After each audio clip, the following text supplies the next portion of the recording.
पिताश्री का निर्णय ही उचित है माता, उचित है माता, उचित है माता।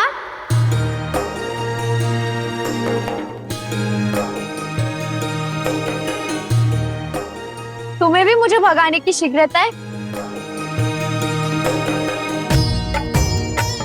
जो अब तुम्हारे लिए लड्डू नहीं बनाती मैं।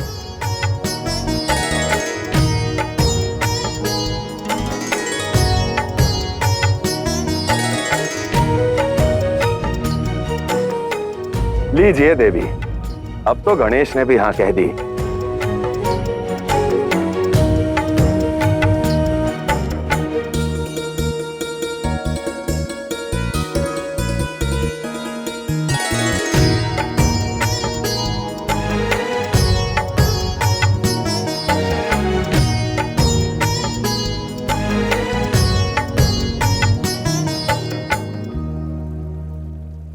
यदि आप सबका यही मत है तो मैं भी सज हूं।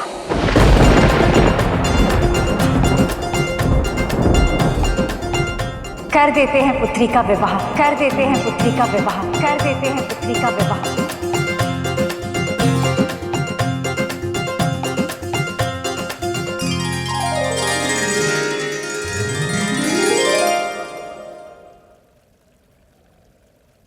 तो फिर विलंब किस बात का? आज अभी इसी क्षण भगा दीजिए मुझे। ऐसे भी ये घर अब मेरा कहाँ रहा? मैं तो बोझ हूं ना आप सब पर। पुत्री, अशोक सुंदरी, पुत्री।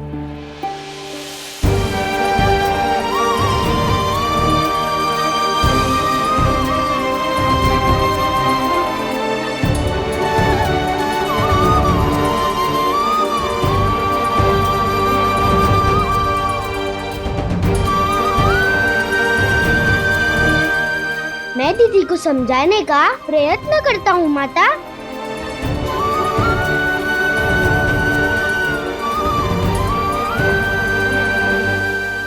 विवाह के बारे में सुनकर पुत्रियां इसी प्रकार चिढ़ जाती हैं। चलिए देवी, अशोक सुंदरी की कुंडली देवऋषि नारद को दिखाते हैं और वर के विषय में पता करते हैं।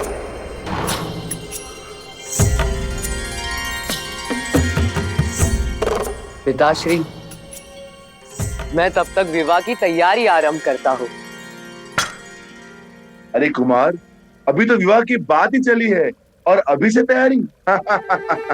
इस विवाह की बेड़ा साक्षात महादेव उठा रहे हैं।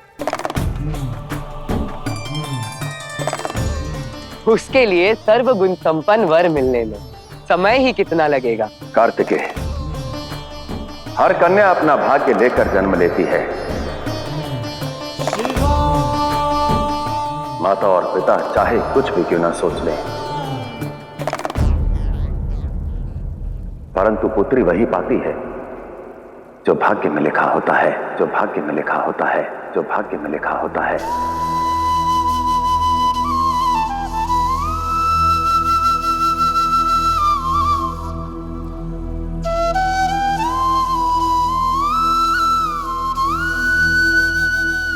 अकस्मात महादेव ने ऐसा क्यों कहा?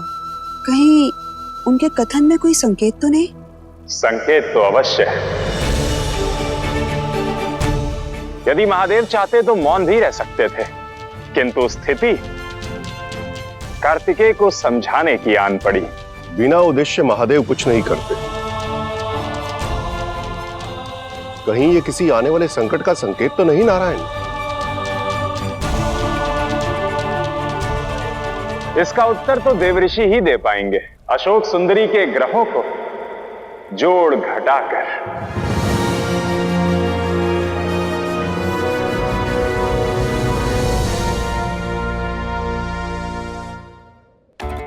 दीदी, धीरे चलिए ना दीदी, मैं आपके जितना तीव्र नहीं चल सकता। छोटे भाई पर तनिक तो कृपा कीजिए। रुकिए दीदी, मेरी बात तो सुनिए। विवाह की बात सुनकर हम सबसे दूर होने का भय सता रहा है ना। रुकिए दीदी, रुकिए। आपकी ये चिंता मैं दूर कर देता हूँ दीदी। विवाह के बाद हर दिन रात्रि भोज में आपके घर आया करूँगा मैं। बस आप अपना क्रोध त्याग दीजिए। तुम्हें भोजन के सिवा कुछ और सूझता भी है क्या? सदा यही बात करते रहते हो। अब तो तुम आओगे भी ना तो भी तुम्हें कुछ नहीं खिलाऊंगी। पहले तो विवाह कर दूसरे घर भेज दोगे और फिर खाने भी आओगे। ठीक है, नहीं खाऊंगा। चाहे जितनी भूख लगेगी मुझे, आपके ससुराल का एक दाना भी नहीं खाऊंगा मैं वहाँ।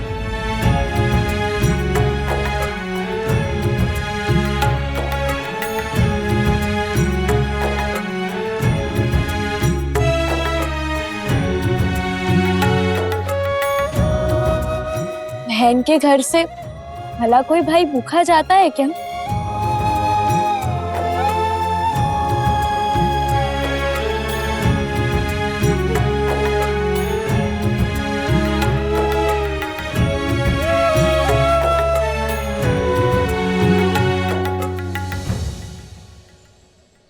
खाऊं तो भी संकट, ना खाऊं तो भी संकट। किंतु दीदी, बस बस, तुम मुझे समझाने का प्रयास मत करो गणेश। मैं विवाह के लिए सच नहीं हूँ और मेरा पीछा करना छोड़ो। दीदी, अरे आओ। पति से पहले तो रक्षा का दायित्व भाई का ही होता है ना। रुक जाओ ना, रुको ना दीदी। अवसर उचित है, अशोक सुंदरी का अपहरण कर लेता हूँ। किंतु साथ में गणेश भी है। इसकी काट है मेरे पास। अनलासुर, प्रकट हो, प्रकट हो, प्रकट हो।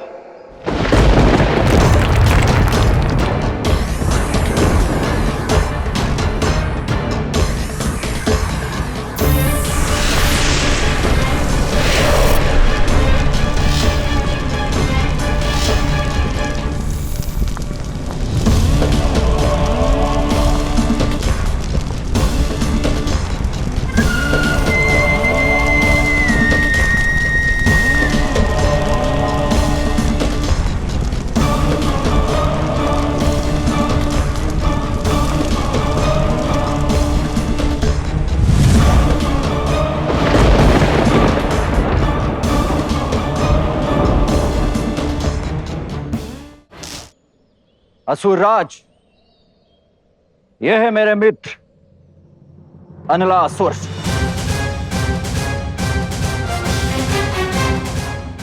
यह अग्नि के भांति गणेश को रोकेंगे और मैं अशोक सुंदरी का अपहरण करूंगा।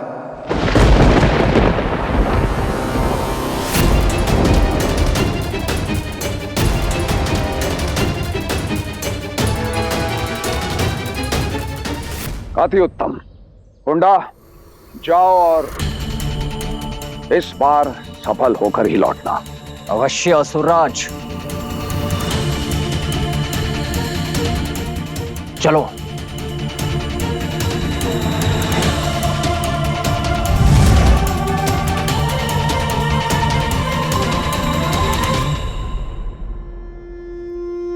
प्रथम घर में शनि, नवम घर में राहु।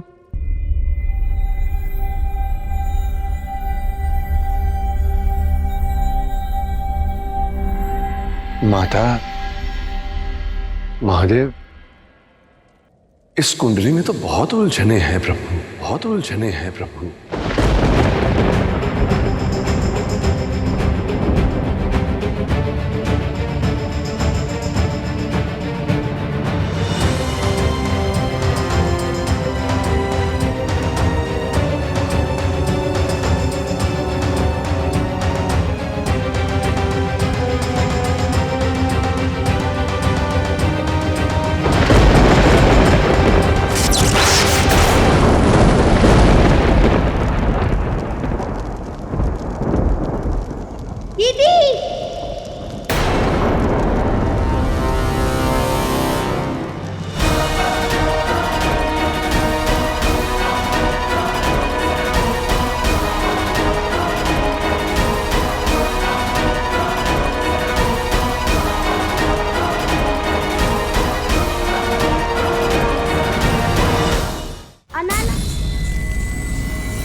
गणेश,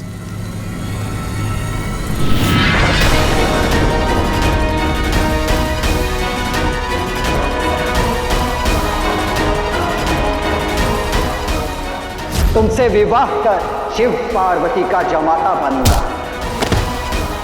बल से मुझे अपनाना चाहते थे, इच्छा के विरुद्ध विवाह करना चाहते थे, अब परिणाम के लिए सच हो जाओ।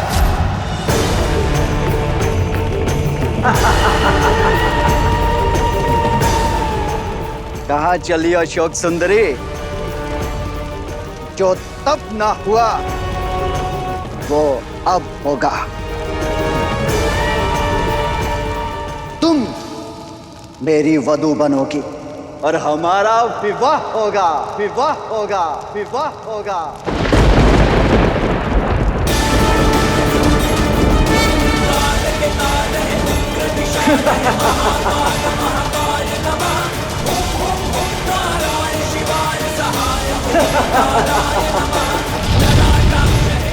गणेश,